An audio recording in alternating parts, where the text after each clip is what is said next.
Para tratar do caso Master e de outras questões colocadas diante do Supremo Tribunal Federal, eu converso agora com o decano da Corte, ministro Gilmar Mendes, que fala a partir do gabinete dele em Brasília. Ministro, boa noite. Muito obrigado por atender o Jornal da Globo. Boa noite, Renato. É um prazer sempre lhe falar. Vamos começar. O senhor apresentou notícia-crime contra o ex-governador e pré-candidato à presidência Romeu Zema por causa de um vídeo em que ele satiriza o senhor e o ministro Toffoli.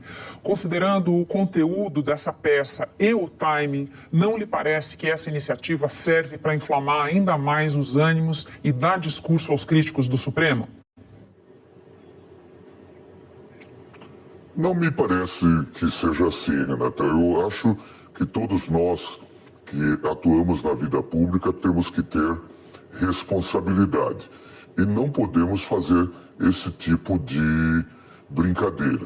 Eu já tive a oportunidade de dizer que o governador Zema só governou Minas Gerais porque obteve liminares aqui no Supremo que o deixou sem pagar a dívida para com a União por 22 meses. E agora ele tenta sapatear, talvez aproveitando do momento eleitoral.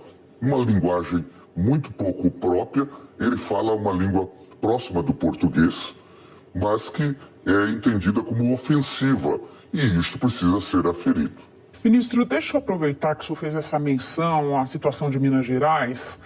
O senhor não acha que colocar as demandas de Minas Gerais na conversa pode dar a impressão de que se considera alguém devedor do tribunal por uma decisão que, em tese, seguia exclusivamente pelo cumprimento da Constituição?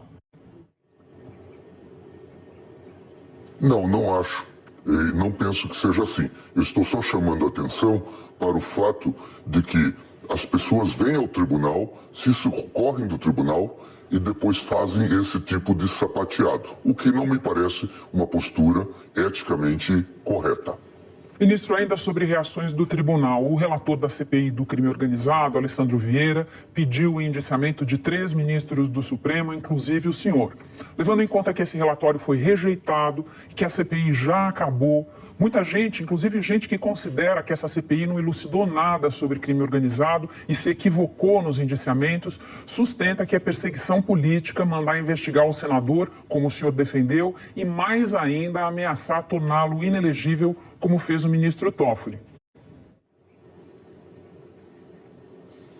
Não acho que seja assim. De novo, a vida pública exige responsabilidade.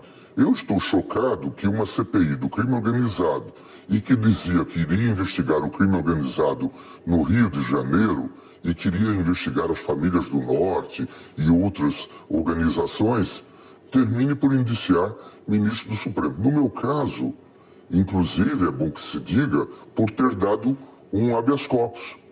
Só isso. E isto vira uma causa para indiciamento. E a mídia vem dizendo que ele só fez isso. Não, ele fez isso que é extremamente grave. E eu então, Renata, suponho, por que ele fez isto? Porque ele está ameaçado pelo crime organizado? Ou, o que pode ser pior, é outra hipótese, porque ele está sendo financiado pelo crime organizado? Deixa eu lhe fazer um pedido, ministro. Acho que a gente não tem condições de investigar essas conjecturas aqui. O que eu gostaria de ouvir do senhor é, independentemente de quem é o senador e o que guiou esse pedido dele, a atividade dele na CPI não está coberta pela imunidade parlamentar, ministro? Acho que não. Acho que não. Nós temos uma vasta jurisprudência e você pode se socorrer do jurídico da Globo para dizer que a imunidade comporta excesso. E o excesso não está coberto pela imunidade. Ministro, vamos passar para o caso Master. Em 2023, o Supremo derrubou um impedimento que havia a participação de ministros em julgamentos nos quais parentes deles atuam em escritórios de advocacia que representem alguma parte envolvida. Se esse impedimento ainda estivesse em vigor, o ministro Alexandre não poderia participar do julgamento do caso Master, assim como o ministro Toffoli não poderia ter suspenso, naquele mesmo ano de 2023, a multa de mais de 10 bilhões de reais imposta à JF no acordo de leniência. Nesses dois casos, ministro, no mérito, o correto não seria o impedimento? Eu teria que examinar cada caso, Renata. A verdade é que o Supremo fez uma correção na lei, que foi extremamente mal feita. A lei dizia que haveria impedimento em qualquer processo em que um parente tivesse atuado. Portanto, vamos dar um exemplo.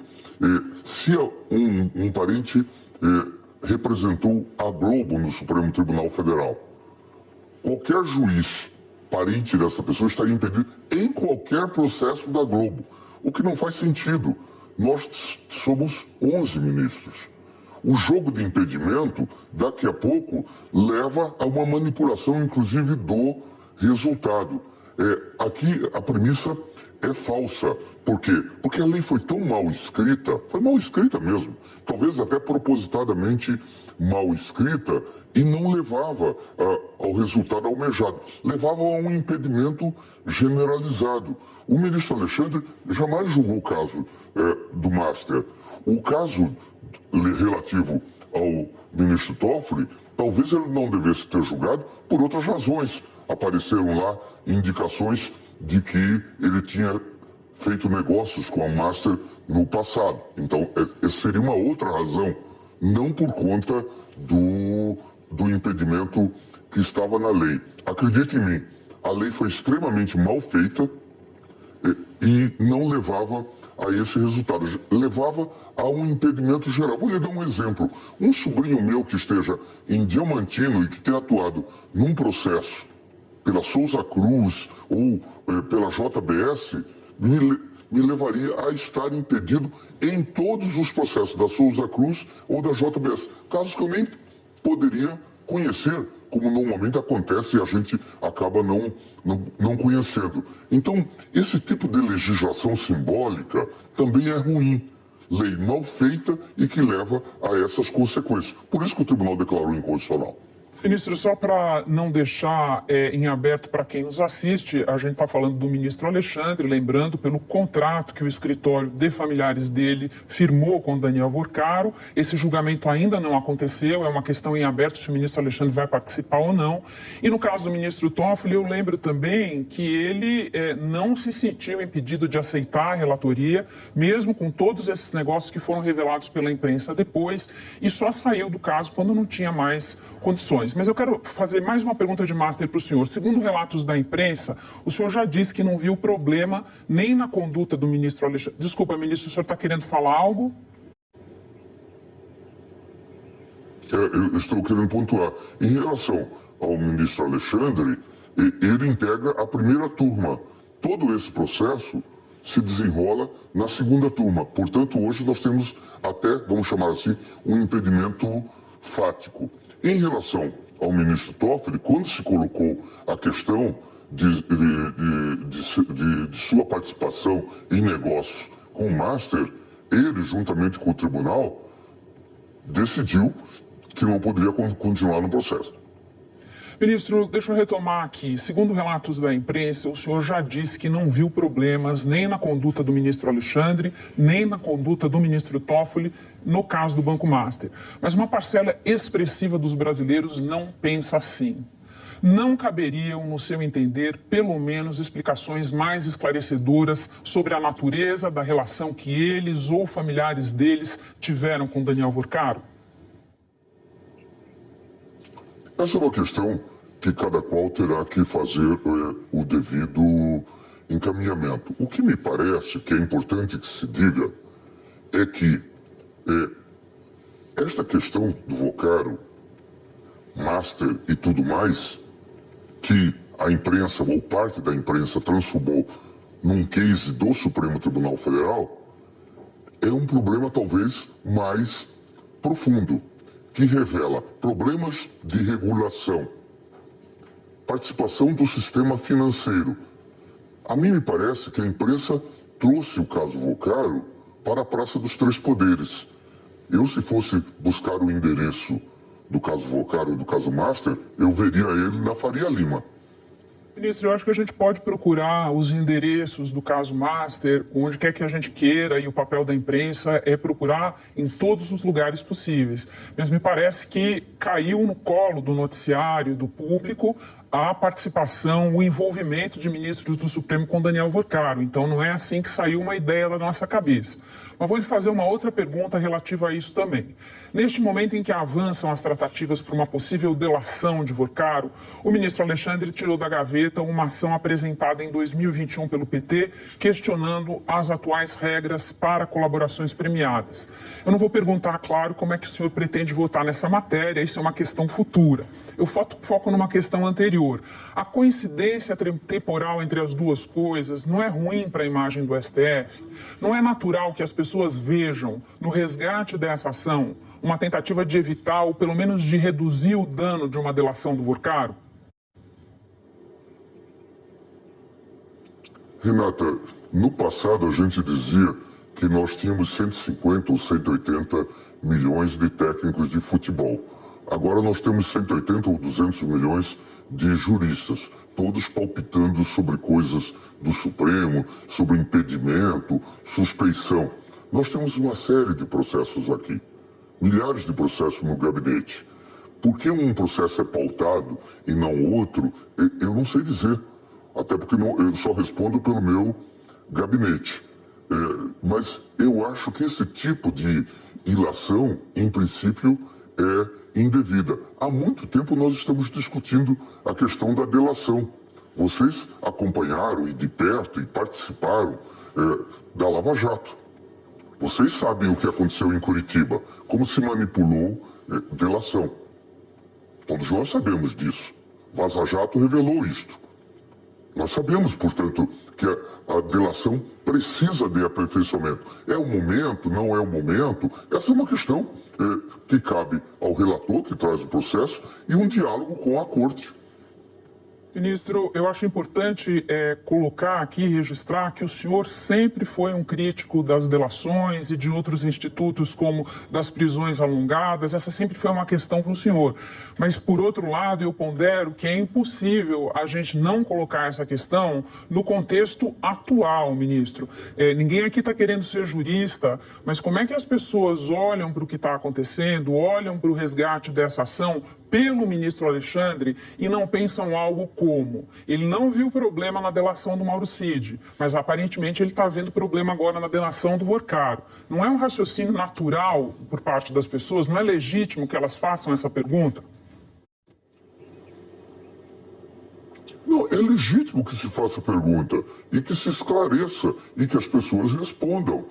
Veja que, no ano passado, eu propus que o tribunal discutisse os penduricalhos. Propus ao atual presidente Fachin, que antes era apenas presidente eleito. Isso demorou para ser feito. Acho que já deveríamos ter feito até anteriormente. Por que retardamos tanto?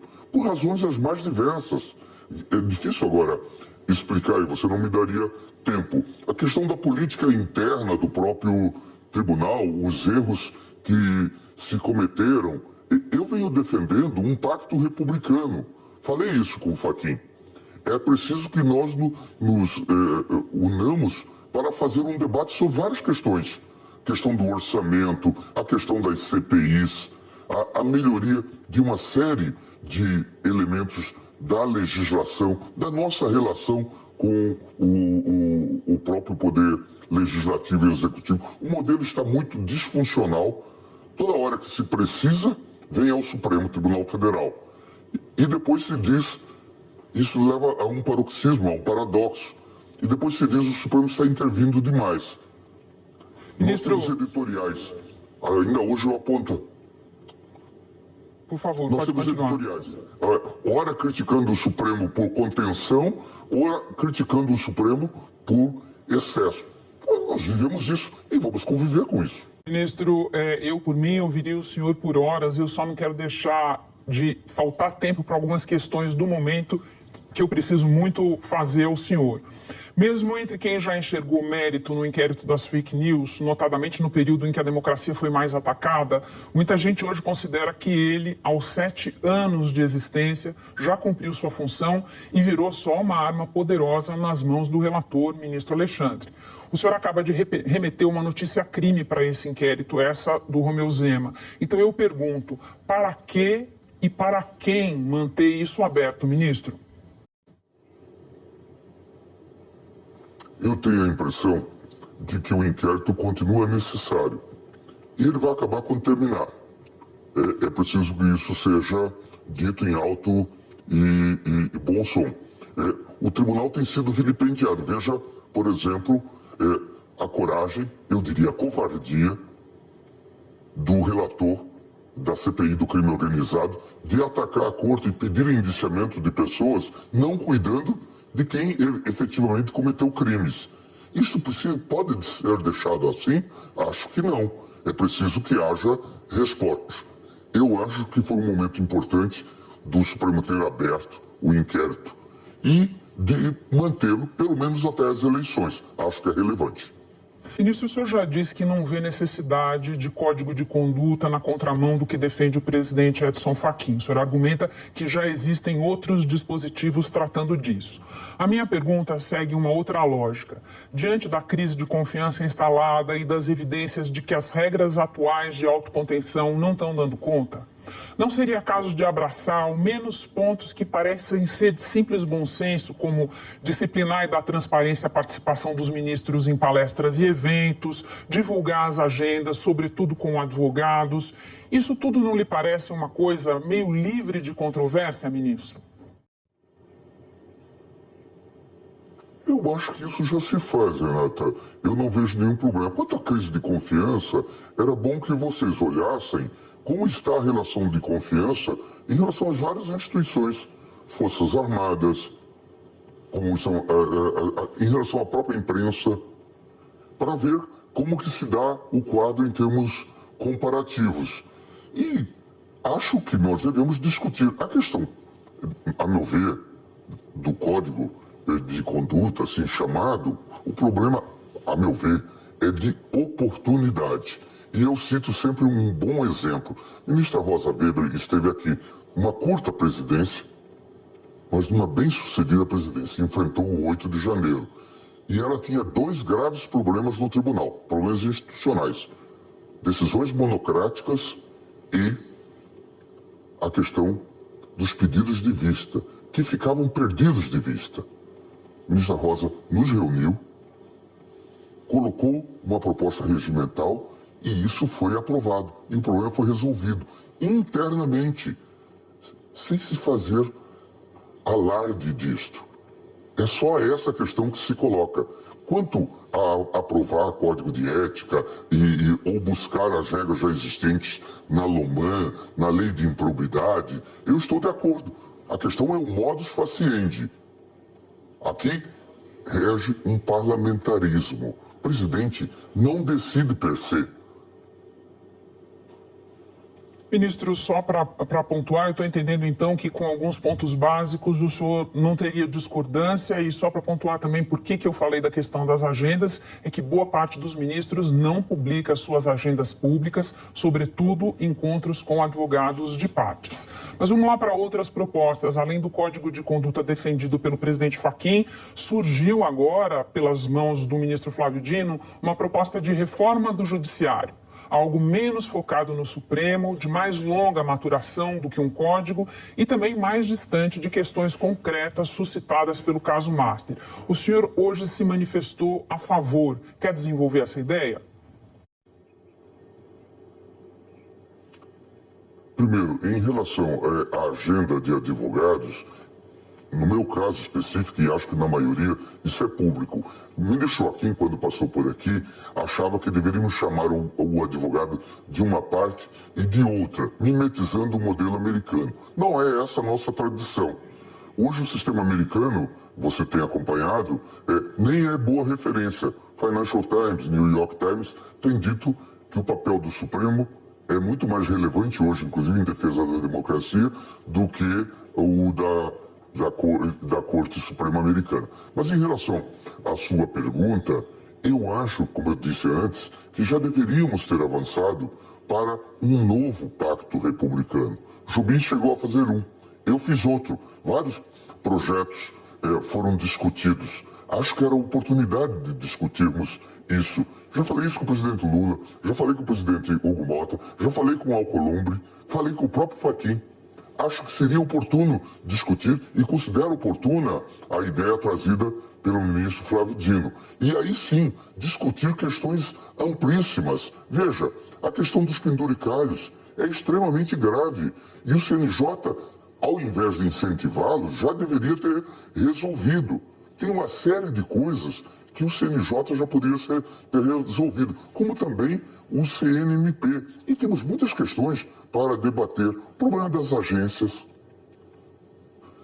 vários problemas que temos nas relações do judiciário, como atuar, por exemplo, a questão dos royalties no Rio de Janeiro, ou os honorários que são pagos, mega honorários em royalties, que envolve a advocacia. A OAB de São Paulo, tem criticado muito o Supremo Tribunal Federal. Mas a gente também pode fazer a pergunta, o que a OAB tem feito contra as fraudes perpetradas por advogados?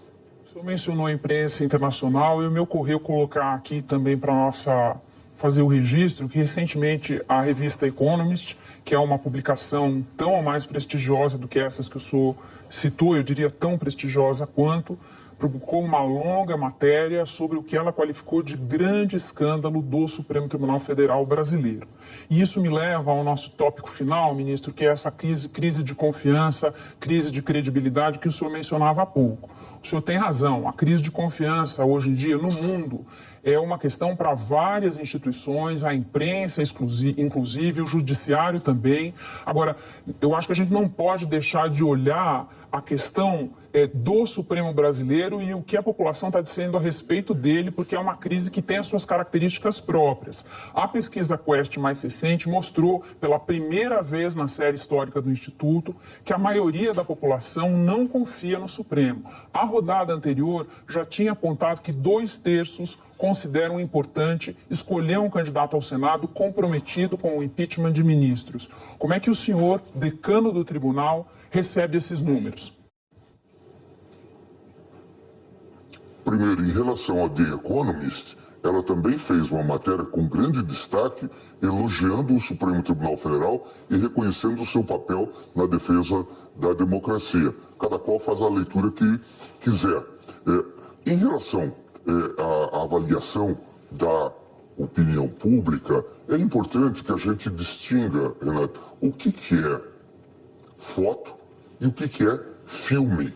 E é preciso entender isso. Certamente, nós vivemos uma crise de muitas instituições. Eu vivo pelo mundo afora. E a gente vê a debilidade das lideranças em todo o mundo. A imprensa também não vive o seu melhor momento. Nós sabemos como as pessoas veem a imprensa. Mas esse é o único instrumento que se tem. As redes sociais tumultuaram os critérios para o próprio julgamento. Cada qual se enfia nessas bolhas. E certamente isso não deve levar-nos a minimizar as críticas. Devemos respeitar as críticas. Algumas são aceitáveis, outras não. E nós devemos explicar também o que nós fazemos. Eu, como você sabe, não me recuso a explicar aquilo que entendo que deva ser explicado. Acho que é fundamental. E estou longe de ver o copo mais vazio, eu prefiro vê-lo meio cheio. Eu acho que o tribunal cumpre um importante papel numa democracia hoje bastante disfuncional. Sobre isso, espero que você me dê oportunidade em outro momento. Uma democracia bastante disfuncional como é a brasileira. Ministro, só para esclarecer, quando eu falei da matéria da Economist, de fato, no passado, houve matéria na revista favorável, elogiosa ao Supremo. A última que eu me lembro foi na época do julgamento da tentativa de golpe. Essa matéria que eu mencionei, do grande escândalo, é a mais recente e diz respeito ao envolvimento de ministros, ainda que indireto, a gente ainda está por investigar, no caso Master. O senhor sempre vai ter a oportunidade de esclarecer o que o senhor quiser aqui, a gente vai estar à disposição, mas com base nesse seu raciocínio sobre a crise generalizada, eu lhe pergunto, uma pergunta final, o senhor não acha que cabe nenhuma autocrítica em relação às descobertas que o público fez recentemente em relação à conduta de ministros do tribunal? Tudo o senhor coloca na moldura de uma crise mais generalizada ou o senhor acha que cabe alguma autocrítica, alguma correção de rumo, ministro? Vamos discutir isso. Agora, a autocrítica, como você bem coloca, é autocrítica, é crítica interna, inclusive. Nós devemos fazer esse tipo de avaliação, inclusive para fins de eventual correção de regimento ou novas orientações. Fizemos isso ao longo de toda a vida, por isso essa instituição é duradoura. Eu mesmo sou defensor daquilo que chamo sempre fuga para frente. É fundamental que isso seja feito. Espero que também a imprensa faça a sua autocrítica. A imprensa, por exemplo, apoiou a Lava Jato. Não escutei depois autocrítica em relação à Lava Jato. Sobre Master, eu acho que há um grave problema que envolveu o Banco Central, envolveu o CVM, talvez esse crescimento tecnológico com fundos e fintechs e coisas do tipo. Eu ainda estou aguardando várias explicações para isso. Mas não acho que seja um escândalo do Supremo Tribunal Federal. Vários bancos venderam essas CDBs do Banco Master. Fizeram lucros com isso. Várias empresas fizeram anúncios e divulgaram anúncios do Master. Daniel Vocaro era keynote speaker de vários seminários de várias instituições de imprensa. Agora, ter contato com Vocaro virou algo satânico. Vamos olhar isso de uma forma crítica e madura. É preciso ter adultos na sala. Ministro, vai ser muito oportuno em qualquer ocasião ter uma discussão com o senhor sobre Lava Jato. Não caberia aqui por uma questão de tempo, porque a gente teria que discutir não só as ilegalidades cometidas pela Força Tarefa de Curitiba, mas também a corrupção revelada, concretamente revelada pela Lava Jato e que depois foi varrida, foi diluída essa descoberta toda. A gente faz essa discussão depois e essa questão dos eventos também seria uma questão longa para a gente abrir agora, porque a gente precisaria, por exemplo, falar do evento principal patrocinado pelo Vocaro, que foi em homenagem ao ministro Alexandre, com participação de uma série de autoridades e de ministros do Supremo em Londres. Enfim, muitas questões aí. Eu lhe agradeço pela disposição de conversar e de falar sobre essas questões. Certamente a gente pode retomar essa conversa numa outra oportunidade. Ministro, muito obrigado por falar ao Jornal da Globo. Bom descanso para o senhor. Um grande abraço, Renato. Um prazer sempre lhe falar. Obrigado.